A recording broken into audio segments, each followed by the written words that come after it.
আমার এখানে লাঠি দ্বারা 3টে পিটান দিয়েছে পুলিশে।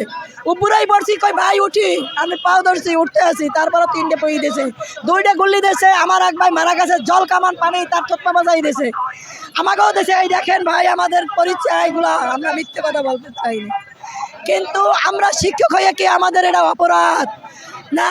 পুলিশের মায়ের খাবো, এইটাই কি আমাদের এইটাই কি স্বরাষ্ট্রমন্ত্রীর বিচার? এইটাই কি শিক্ষামন্ত্রীর বিচার? আমরা আজকের দীর্ঘ 40 বছর আমার বাবাই চাকরি করে বিনা বেতনে মারা গেছে, তারপরে আজ 13 বছর যাবত আমি শিক্ষিকা হিসেবে আছি, কিন্তু আজ পর্যন্ত আমরা বেতন পাই না।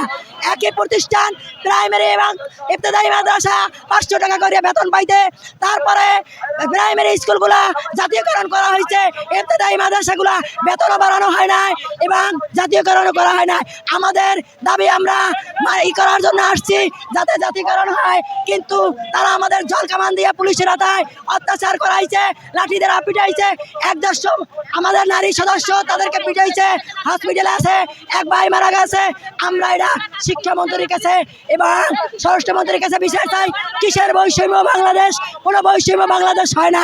শেখ হাসিনার পুলিশ রাখতে গেছে, ওই পুলিশে যদি 6 মাস বেতন না দেয়, তাই হলে ওই পুলিশকে আন্দোলন করবে না? আমাদের অপরাধ কি? আমরা কি করবো না?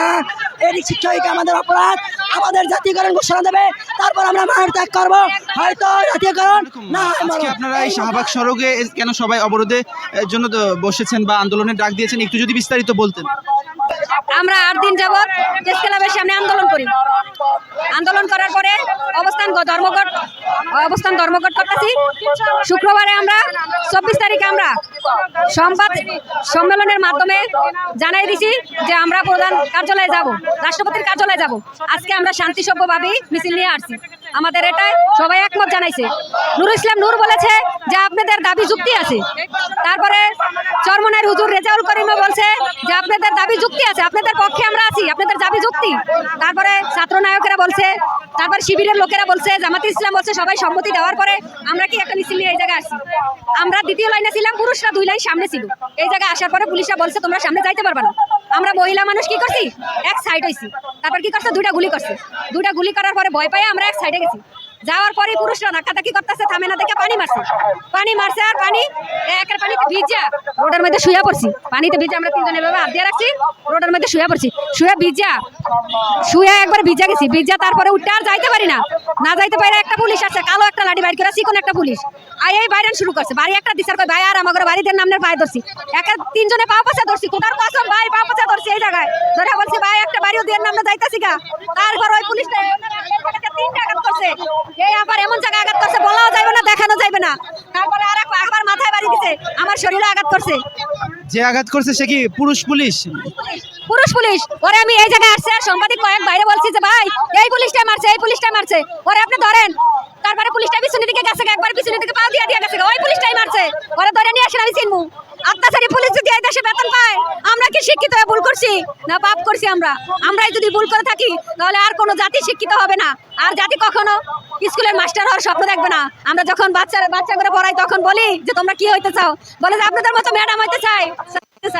এই ভালোবাসা পাই আমরা পড়াশোনা করাই, নিজের টাকা খরচ করে, নিজেরা টাকা দিয়ে প্রতিষ্ঠান করছি, নিজের টাকায় কষ্ট করে মাটি কেটে টিনের প্রতিষ্ঠান করছি। আজকে এই প্রতিষ্ঠানের বিনিময়ে পাইছি রোডের পাশে কুকুরের মতো মায়ের পানি দিয়ে। আজকে আমার বিজয় রোডের মাসে অত্যাচারিত করে শুনছি, স্বামী স্ত্রীরা মারে, কিন্তু আরেকটা পুলিশে একটা নারীর গায়ে কিভাবে আঘাত করে? এটা কিসের বাংলাদেশের এটা কি আইন? এটা অত্যাচার। আমি কথা বলতে পারি না ভাই, গোছায় কি বলবো ভাই। সকাল থেকে কিছু না খায় প্রত্যেকটা শিক্ষক শিক্ষিকা আসছে, আজ তাদেরা কি অত্যাচারের শিকার। 8 দিন যাবত ওই জায়গায় রয়েছি, তখন তো কোনো পুলিশ বলে নাই তোমরা খাইছো, তোমাকে একবেলা খাবার দেয়, তখন তো বলে নাই।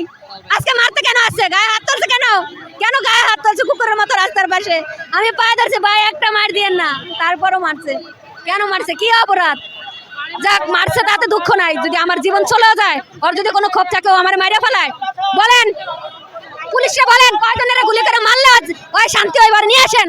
ওর মারার দরকার নাই, বুক পাইতে তোমার গুলি করুক, ওর লাঠি দিয়ে মারা লাগবে না, ওর কাছে পিস্তল আছে না, গুলি করুক, গুলি করে মাইরে লোক। আর বাঁচার কোনো দরকার নাই ভাই, বাঁচতে মন চায় না। নিজের পরিচয় দেয় শিক্ষিকা, কিন্তু মাস শেষে 1 টাকা নিয়ে ঘরে ফিরতে পারি না।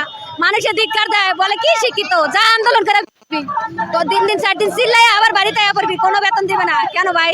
তার সে মরে যাওয়াই ভালো। পুলিশে বাড়ি না দিয়ে যদি মাইরে লাইতো তাতে দুঃখ ছিল না, পরে কোন মাইরে লাইতে বাঁচার দরকার নাই। সরকারের পক্ষ থেকে বা উপরের মহলের থেকে আপনাদের কোনো ডিসিশন জানানো হয়েছে? জি না, সরকারি কোনো লোক এখনো যায় নাই। সরকারি কোনো লোক যায় আমাদেরকে জানায় নাই যে তোমাদেরকে জাতীয়করণ করা হবে কিংবা কোনো তোমাদের কোনো আশ্বাস আমাদেরকে দেয় নাই। আমাদেরকে দেখতে পর্যন্ত যায় নাই যে আমরা খালি বিলটা শুধু চিল্লাইছি, খালি চিল্লাচিল্লি করছি আর না খায়া রোডের পাশে নামাজ পড়ছি ভাই, রাস্তার পাশে একজন নারী হয়ে নামাজ পড়ছি, রাস্তার পাশে ঘুমাইছি। আমি 3 দিন ঢাকা মেডিকেল ভর্তি ছিলাম, সেলাইন অবস্থায় যাই প্রেস ক্লাবের সামনে বসে রয়েছি যে আমার জীবন যায় যাক। ঢাকা মেডিকেল থেকে কালকে গেছি, কালকে যাওয়ার পরে আজকে আবার এই জায়গায় আসছি। আমি অনেক অসুস্থ ভাই, তারপরও কিন্তু আমি আমার জীবনের বিনিময়ে চাই এই প্রতিষ্ঠান জাতীয়করণ হোক, এই মাদ্রাসা জাতীয়করণ হোক, না হলে জীবনের জিন্দা লাশ হয়ে আছি ভাই। অনেক অনাহারে দিন কাটে ভাই, এগুলো বলতে মন চায় না ভাই, অনেক কষ্টে আছি আমরা। যে আমরা আশা রাখছি আপনাদের দাবি অতি দ্রুত বাস্তবায়ন হবে।